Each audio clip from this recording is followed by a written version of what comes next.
अस्सलाम वालेकुम जनाब, होपफुली आप सब लोग खैरियत से होंगे, खुश होंगे। वेलकम करता हूं आपको PRC 5 I2B के एक्सप्रेस बैच के अंदर। मेरा नाम उसामा वहीद है एंड हम लोग आप लोगों को एक क्विक वे के अंदर I2B का पूरा कोर्स कवर करवाएंगे। कोर्स हमारा एक्सप्रेस बैच क्यों कहला रहा है इसको समझते हैं। सबसे पहले तो आपको ये पता होना चाहिए कि हम लोगों ने अपना कंप्लीट सिलेबस कवर करना है इन 15 डेज़, यानी कि हर दिन में हमारी 2 घंटे की क्लासेस हुआ करेंगी, सेशन 1 एंड सेशन 2, जो कि इफ़ेक्टिवली 30 लेक्चर्स के अंदर आपका सारा course complete content without anything left behind आपको अवेलेबल किया जाएगा।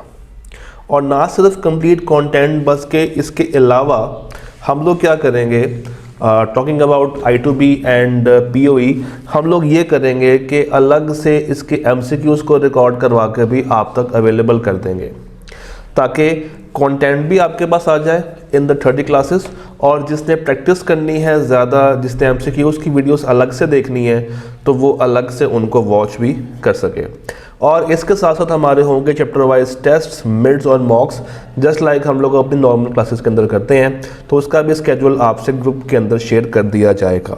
And then we will also be having a separate dedicated WhatsApp group, जिसमें आपकी तमाम तर क्यूरीज को आंसर करूँगा मैं, ताकि कोई भी बच्चा उस चीज़ से महरूम ना रहे कि सर हमें जो है वो पर्सनली टाइम नहीं दे रहे हैं या कुछ भी इस तरीके से। तो आई विल बी अवेलेबल 24/7, पूरी कोशिश होगी, क्योंकि आई नो कि आप लोग थोड़े से सहमे होते हैं, थोड़े से डरे होते हैं, सवाल पूछने में हिचकिचाहट हो रही होती है, CA में नए नए आए हैं, चीज़ों को सही तरीके से ग्रास्प नहीं कर पा रहे होते। तो कोशिश यही रहेगी कि इस क्लास के अंदर हम आपकी तरफ अपना पूरा फोकस रखें, ताकि हम आपको PRC पास करवा के कैफ के अंदर लेकर आ सकें। तो इस एक्सप्रेस बैच की जो ट्रेन है, इसका सफ़र यही है कि आप लोगों ने PRC के डब्बे में सवार होना है और एंड के ऊपर आपको हमने MSA के डब्बे से जाके निकाल के आपको ACA बना के अलविदा कर देना है। तो सर हमारी क्लासेस कौन से मोड्स पे हुआ करेंगी? ये क्लासेस जो कि रिकॉर्डेड फॉर्म में हैं, तो आप इनको घर में अपने स्मार्टफोन के ऊपर देख सकते हैं, अपने सिस्टम के ऊपर देख सकते हैं, you can use your laptop. और आपसे रिक्वेस्ट ये है कि आपने इनको साथ साथ लिखना भी है। देखें, writing is a must, just like a normal physical class. I expect कि आप इसकी राइटिंग प्रैक्टिस साथ साथ घर में करेंगे, ताकि कॉन्सेप्ट्स को लिंक किया जा सके। एंड इसके अलावा आई वुड ऑल्सो विश कि आप लोग रीड करें किताब को बहुत बहुत अच्छी तरीके से। तो सर आपके सामने इस वक्त एक पूरा मॉडल मौजूद है। सबसे पहले आती है हमारे पास अंडरस्टैंडिंग। इसमें क्या करना है, इसमें आप लोगों ने क्लासेस देखनी है, आपने क्लासेस को अटेंड करना है, और साथ साथ जितना कुछ डेली बेस पे कवर करवाया जाएगा, आपने किताब से उसको रीड लाजमी करना है। कोशिश करनी है कि जब आप किताब से रीड कर रहे हो तो आप किताब के मुश्किल चीज़ों को साथ साथ अंडरलाइन कर रहे हो। लेक्चर हैंडआउट्स भी कुछ टीचर्स अवेलेबल कर देते हैं, तो आप लोग उनको भी इस्तेमाल कर सकते हैं। अगर आपको किताब की वर्डिंग मुश्किल लग रही है तो आपको इजी फॉर्म में नोट्स भी प्रोवाइड किए जाएंगे, तो आप उनकी हेल्प भी ले सकते हैं, जो कि कॉन्सेप्चुअली आपको मुकम्मल नॉलेज प्रोवाइड कर रहे होंगे। और इसके साथ साथ बहुत ही अच्छी बात तो ये है कि आप अपने नोट्स भी बनाएं। पर चूँकि ये पेपर थोड़ा सा थ्योरेटिकल नहीं है, MCQ बेस्ड है, तो शायद वो नोट्स की फॉर्मेशन आप लोगों से मैं इतनी ज़्यादा एक्सपेक्ट नहीं कर रहा, बट अगर आप लोग बना सकते हैं तो क्या ही बात है। फिर जब रिवाइज़ करेंगे ना, तो कोशिश कीजिएगा जहाँ से आपने चीज़ों को फर्स्ट गो में तैयार किया था वहीं से तैयार करें। अगर आपने अपने माइंड मैप्स बनाए हैं तो वहाँ से तैयार करें, और अगर आपको लग रहा है कि नहीं मैं ICAP की बुक से मुतमिन हूँ या मैं किसी टीचर की या किसी ऑथर की किताब से मुतमिन हूँ, तो काइंडली जहाँ से इनिशियली पढ़ा है ना, रिवीजन भी आपने वहीं से करनी है। उसके बाद बेसिक असेसमेंट के लिए हम आपको देंगे MCQs। अच्छा, ICAP ने अब क्या किया है रिसेंटली, अगर आप लोगों ने नहीं देखा तो ज़रा जाकर देखिएगा। ICAP के पोर्टल के ऊपर उन्होंने किताब के साथ एक नया डॉक्यूमेंट अपलोड किया, उसका नाम रखा है additional practice questions. And I guess कि उसमें वो सवाल हैं जो कि रिसेंटली उन्होंने अपने एग्जाम्स में पूछे हैं। तो उन्होंने एक जगह पे कंपाइल करके किताब की फॉर्म में भी वो अवेलेबल कर दी हैं, तो वो आपने यूज़ करने हैं फॉर योर फाइनल असेसमेंट। मगर बेसिक असेसमेंट आपने कहाँ से करनी है, जो किताब के पीछे के MCQs हैं और उसके साथ साथ चाहे I2B हो चाहे I2E हो, आप लोगों ने जो टेस्ट हैं वो लाजमी देने हैं। फिर मेरे एंड के ऊपर ये भी है कि मैं कुछ एडिशनल फर्दर MCQs भी आपको साथ साथ ग्रुप के अंदर प्रोवाइड करता रहूँगा, तो आपने प्लीज़ वो भी अटैम्प्ट करने हैं, ताकि जितनी ज़्यादा आप प्रैक्टिस करें, जितने अच्छे से आप उसको लेके चलेंगे, ये पेपर आपके लिए इतना कोई मुश्किल नहीं है। जस्ट इसमें आपने प्रैक्टिस करनी है। उसके बाद एंड के ऊपर मॉक लाजमी देना है as your super final assessment. एक सवाल बच्चों का नॉर्मली आता है कि सर क्या हम XYZ टीचर से पढ़ रहे थे, एक्सप्रेस बैच में आ रहे हैं, तो क्या हम अपने कोर्स को या कोर्स की किताब को चेंज करें या पढ़ने का तरीक़ाकार चेंज करें? तो नहीं, किताब चेंज करने की ज़रूरत नहीं है। अगर आपके पास कुछ अच्छे नोट्स अवेलेबल हैं किसी भी टीचर के, तो आप वो नोट्स को सिंक कर सकते हैं इन लेक्चर्स के साथ, क्योंकि इकोनॉमिक्स में और बिज़नेस के अंदर मज़े की बात यह है कि कॉन्सेप्ट तो वही है, और ये कॉन्सेप्ट आज के नहीं है, अरसे से चले आ रहे हैं। एंड आई कैन ईजिली से कि ये 2 पेपर वाकई में ऐसे हैं जिनके ऊपर बहुत काम हुआ है। बिजनेस के ऊपर बेतहाशा ऑथर्स ने लिखा है, इकोनॉमिक्स के ऊपर भी बहुत सारे ऑथर्स ने अपने अपने जो है वो राइटअप्स किए हुए हैं। तो इकोनॉमिक्स और बिजनेस तो आपको हर जगह से बहुत ही आसानी से अवेलेबल हो जाता है। तो इनके ऊपर आप जो किताब फॉलो कर रहे हैं आप फॉलो करते रहें, आपने उसको चेंज नहीं करना।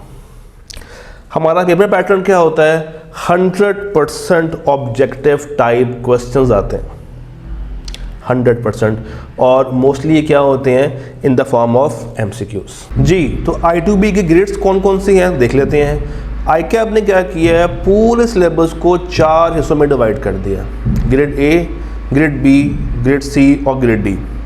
ग्रेड A में क्या है, 3 चैप्टर्स हैं, नाम रखा है उसने बिजनेस ऑर्गेनाइजेशंस। चैप्टर है 3, पहला, दूसरा और 10वां, और 25 से 35, यानी कि ऑन एवरेज कोई 30 नंबर का पेपर आपको यहाँ से देखने को मिलेगा। देन 2 ग्रेड्स ऐसी हैं जिसमें कंप्लीट चैप्टर है, यानी कि बिजनेस फाइनेंस के अंदर चैप्टर नंबर 4 कंप्लीट है और कुछ नहीं है, यानी कि एक चैप्टर और ऑन एवरेज आपको 20 नंबर दे रहा है। इसी तरह बिजनेस एथिक्स, एक चैप्टर ऑन एवरेज आपको 10 नंबर दे रहा है, और 1 to 10 ख़त्म हो गया, 4 ख़त्म हो गया, 6 ख़त्म हो गया। इसका मतलब है 5 चैप्टर्स को डिवाइड कर दिया 3 हिस्सों में, और जो बाकी 5 बच गए हैं उसको उठा के डाल दिया बिजनेस ऑपरेशंस के अंदर फॉर अबाउट 35 से 50 नंबर, जो कि ऑन एवरेज 40 के आसपास ICAP पूछता है। तो आप ये कह सकते हैं कि 5 चैप्टर्स में से 60 नंबर और बाकी 5 में से 40 नंबर का पेपर है, जो कि आपको अवेलेबल होगा आपके एग्ज़ाम के अंदर। डन। अब आगे चलते हैं। इस वक्त आपको नज़र आ रहा होगा how to attempt the paper. तो करना ये है आप लोगों ने, जब आप एग्ज़ाम देने जाएं, जब आप ICAP के एग्ज़ाम में पहुंचे, तो बिफोर द पेपर आप लोगों ने क्या करना है, और ड्यूरिंग रीडिंग टाइम आप लोगों ने क्या करना है, फिर आप लोगों ने उसको सॉल्व कैसे कैसे करना है। सर, बिफोर द पेपर आप लोगों ने कोशिश करनी है कि आप बहुत अच्छी सुकून की नींद लें, ये बहुत ज़रूरी है। पिछली रात की नींद इंतहा की ज़रूरी है। जब सुबह उठें तो एक अच्छा ब्रेकफास्ट करें और कोशिश करके ICAP के एग्ज़ाम सेंटर 20 से 25 मिनट पहले पहुंच जाएं। जब आप पहुंच जाएंगे तो आपके अंदर पैनिक स्टेट नहीं होगा। जब आप पहुंच जाएंगे तो आपने क्या करना है कि आपने वेल सीटेड हो जाना है, अपनी कुर्सी पर जाके बैठ जाना है, चक्कर नहीं काटने, किसी से मिलना नहीं है, किसी भी दोस्त यार के पास जाकर ये नहीं कहना कि यार तुम्हें वो बात समझ नहीं आई है, ये कॉन्सेप्ट क्या है, उसमें क्या हुआ था, ये क्या हुआ था। उस वक़्त अगर आप किसी भी टेंशन वाली स्टेट में आ गए तो यकीन मानिए आप परेशान होंगे। तो आप लोगों ने किसी से कोई बात नहीं करनी है, and always have a glass of water. Paper शुरू करने से पहले आपने लाजमन पानी पी लेना है, जो कि आपके जो न्यूरॉन्स हैं, जो कि आपके इमोशंस हैं, उनको थोड़ा सा मुतमिन करता है, बैलेंस्ड फॉर्म में रखता है। जैसे ही आप अपना एग्ज़ाम शुरू करेंगे तो उसके अंदर आपको मुख्तलिफ़ किस्म के MCQs मिलेंगे। कुछ आसान होंगे, कुछ मुश्किल होंगे और कुछ लगेगा कि यार बहुत ही मुश्किल है। तो जो बहुत ही मुश्किल वाले हैं उनके ऊपर इतना फोकस नहीं करना पहले घंटे में। पहले घंटे में आप लोगों ने क्या करना है, आप लोगों ने आसान और वो MCQs जो कि थोड़े से लॉजिकल लग रहे हैं उनके ऊपर अपना हाथ साफ कर लेना है। Around 60 to 70% of the paper वहीं से आता है। हाँ, 25-30% पेपर ज़्यादा लॉजिकल भी होता है, मगर पास करवाने के लिए वो काफ़ी है। तो आपने पहला घंटा उन MCQs के ऊपर लगाना है जो कि आपको आते हैं, और जो MCQ आपको नहीं आता आपके पास ऑप्शन है कि आप उसको फ्लैग कर सकते हैं, ताकि जब आपका पेपर एंड पे हो, करीब करीब हो, तो आप स्पेसिफिकली उनके ऊपर वापस जाके उनको अलग से, इसको आपने रूल ऑफ थंब नहीं बनाना। करना आप लोगों ने ये है कि आप लोगों ने जो MCQs आपको आते हैं आप उस पर अगर चाहें तो रीथिंक करके ज़्यादा टाइम लगा सकते हैं। आप 1.2 के बजाय उसको 1.5 पे कर लें, इवन 2 मिनट लगा दें, यू हैव द ऑप्शन, आप कर सकते हैं। हाँ, जो आपको लग रहा है मुश्किल है, थोड़ा सा टाइम टेकिंग है, आप उसको 1.2 दें, 1.5 दें, और जो बिल्कुल ही समझ नहीं आ रही है तो उसका टाइम फिर आप उन पर लगाएं जो कि आपको MCQs अच्छे से आते हैं, ताकि आप अपना पेपर वेल मैनेज्ड वे में कवर कर सकें। और जैसा कि मैंने पहले बताया, पेपर के शुरू में भी किसी से कोई गैर ज़रूरी बात नहीं करनी है। इसी तरह जब आप पेपर देकर आएँ तो किसी से आके डिस्कस करने की भी ज़रूरत नहीं है। फजूल के पैनिक स्टेट में रहेंगे, ना नींद आएगी, टेंशन में रहेंगे, और अगला पेपर भी आपका ख़राब होगा। तो ये काम नहीं करना। वापस आगे डिस्कशन मोड में एंटर होने की ज़रूरत आपको हरगिज़ नहीं है। If you want to contact regarding admissions, तो मिस महक जो कि PRC को लीड कर रही हैं, ये उनका नंबर है, और दिस इज़ माय नंबर।